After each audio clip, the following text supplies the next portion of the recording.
I'm Christy. Today I wanted to talk about childcare. So it can be tough, especially when you're a single parent. It's different when you have two parents because one parent can watch the kids and the other one can do what needs to be done. But when you're a single parent, and especially when you're traveling, it's really hard to sort out childcare. But I found some ways that have worked for me. So if you go to more Western countries, there's sites online where you can arrange for a child caregiver, and like they pre-screen them and all of that, and that's an option. But I've never lived in those places. So in the past, when I had two really small ones, what I would do is I would ask around, who can look after children, and I'd get a couple of names and I'd meet them, like I go and talk to them and then kind of get a feel for them. And usually I brought the kids with me when I went to talk to them and see how they are with the kids. And then I would ask them to, come over for coffee or tea, and we would just chat. And it was more for me to see how they interacted with my kids. And then it was, okay, well, I just need you to be a helper. So they would come, every day from whatever time to whatever time. And during that time, I would usually say, I need to do some work. And so I would go in my room and close the door and let them be with the kids, but I could still hear them. And, if they really needed me, then I could come out. And it usually worked out okay.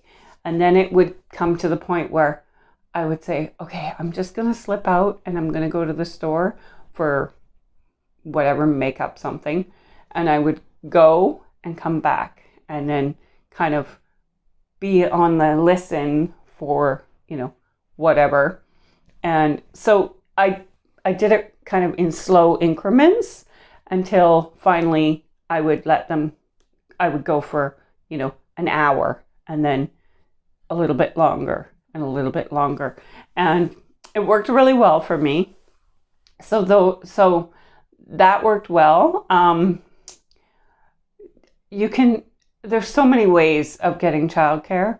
You can also, like if you're in an area with other travelers, you could switch with another single mom, her kids come over to play for a day or whatever she needs, and then your kids go over there to play for a day or whatever you need.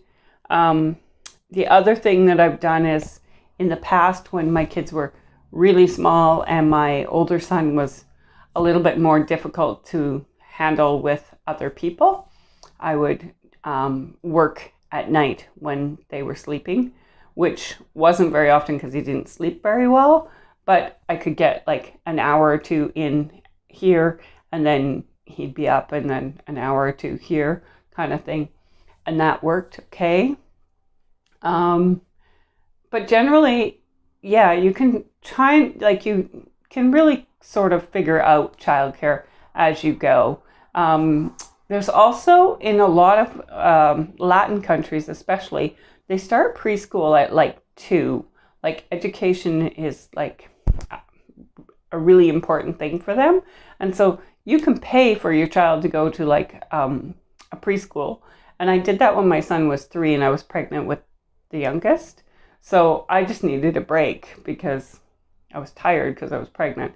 So I paid for him to go to preschool, and it really helped him with his Spanish, of course, and it worked really well. It was like I think it was only in the morning, but it gave me 3 hours without him to be able to get stuff done and to be able to, have a break from him and do whatever I needed to do. So that worked really well.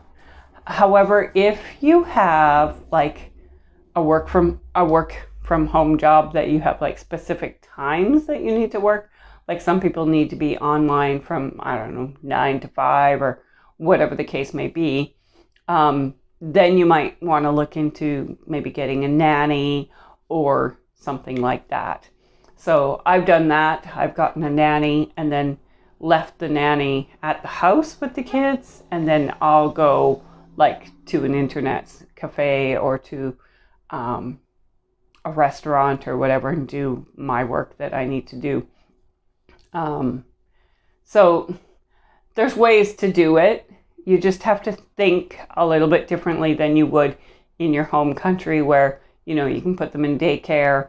Most places do have daycare as well for like really small kids. And in a lot of other countries that are like lower cost of living than America or Canada, they're actually quite affordable and quite cheap. So, it's an option. So there's a lot of options for you. And I would suggest before you, when you first leave, I would suggest expecting like the first month to be a learning month. And so, don't plan on, okay, we arrive on, I don't know, let's say the 2nd of July, and then I'm going to start working on the 3rd and everything's going to go smoothly. Because you're going to need time to find childcare. You're going to need time to figure out your routine, figure out where you are, figure out the shopping, all of that kind of stuff. So plan for the first month to just kind of be a steep learning curve. And then after that, you'll have your childcare and stuff figured out, hopefully. One thing I've learned through traveling is it never goes exactly according to plan, what you've planned. So be prepared for more things to go than what you plan, or more time. So yeah, hopefully that helped you for childcare. Don't stress about it. You will find childcare and it will work out. Usually a lot of the expat groups from wherever you're going will have suggestions as well. Like if you say, I'm a single mom, I'm looking for somebody to watch my kids. Quite often there's, somebody who has older kids that's living there and, they have time or whatever, and they're willing to come over to your place, or you take them over to yours, or they know somebody who can do it for you. A friend of mine had 2 really little kids. She was renting this place, and the neighbor lady actually watched her kids so she could take them over there. Quite often the woman would take them overnight if she needed. Just a lovely, lovely lady and her family.